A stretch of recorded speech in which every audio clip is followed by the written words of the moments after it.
dengan NIM 250101196, Prodi Pendidikan Agama Kristen, mahasiswa YPI Tarutung akan mempresentasikan kitab Efesus. Kitab Efesus merupakan salah satu surat dalam Perjanjian Baru yang memiliki kedalaman teologis yang sangat kaya, namun juga memiliki relevansi yang kuat bagi kehidupan orang percaya di masa kini. Untuk memulai, kita akan membahas terlebih dahulu mengenai penulis kitab ini. Secara tradisional, kitab Efesus diyakini ditulis oleh Rasul Paulus. Hal ini didasarkan pada bagian pembuka surat, yaitu dalam Efesus 1 ayat 1, yang secara jelas menyatakan nama Paulus sebagai penulis. Selain itu, gaya penulisan dan isi teologinya juga memiliki kemiripan dengan surat-surat Paulus lainnya. Walaupun dalam kajian akademik modern terdapat beberapa perdebatan mengenai keaslian penulisnya, namun secara umum gereja tetap mengakui bahwa Pauluslah yang menjadi penulis kitab ini. Selanjutnya mengenai waktu dan tempat penulisan. Kitab Efesus diperkirakan ditulis sekitar tahun 60 hingga 62 Masehi pada saat Paulus sedang berada di dalam penjara di Roma. Oleh karena itu, kitab ini termasuk dalam kelompok yang dikenal sebagai surat penjara, bersama dengan Filipi, Kolose, dan Filemon.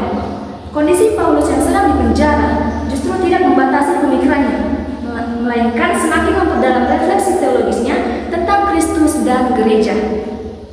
Berikutnya, kita akan melihat kepada siapa surat ini ditujukan.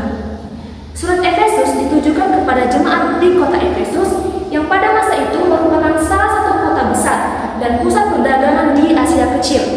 Kota ini juga dikenal sebagai pusat penyembahan Dewi Artemis, sehingga memiliki latar belakang religius yang cukup kompleks. Namun demikian, banyak ahli berpendapat bahwa surat ini bersifat sirkular, artinya tidak hanya ditujukan untuk satu jemaat saja, tetapi juga dibaca oleh jemaat-jemaat lain di wilayah tersebut. Dengan demikian, isi surat ini bersifat lebih umum dan tidak terlalu menyinggung masalah spesifik. Selanjutnya, kita masuk ke tujuan penulisan kitab Efesus.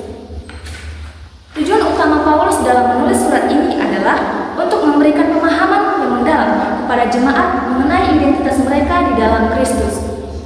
Paulus ingin menegaskan bahwa keselamatan adalah anugerah Allah, bukan hasil usaha manusia.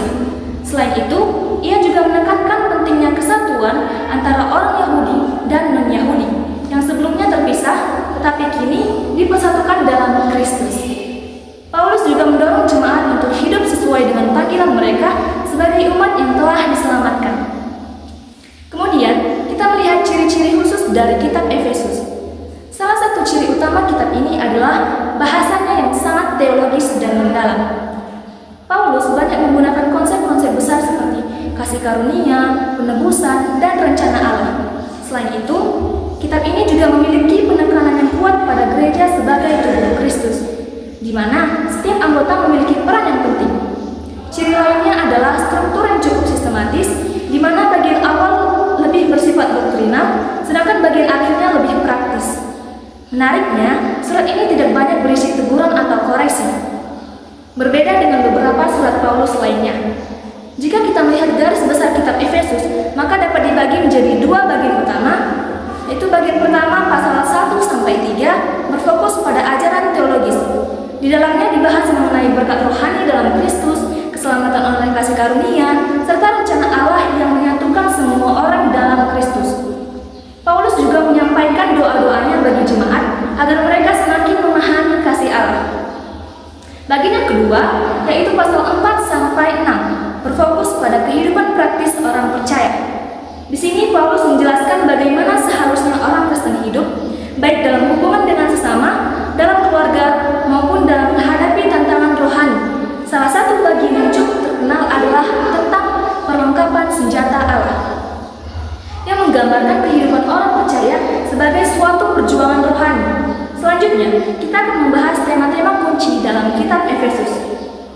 Tema adalah keselamatan oleh kasih karunia. Paulus menegaskan bahwa manusia diselamatkan bukan karena perbuatan baik, melainkan semata-mata karena anugerah Allah.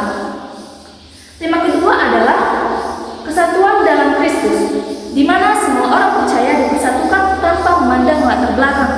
Dan tema ketiga adalah gereja sebagai tubuh Kristus.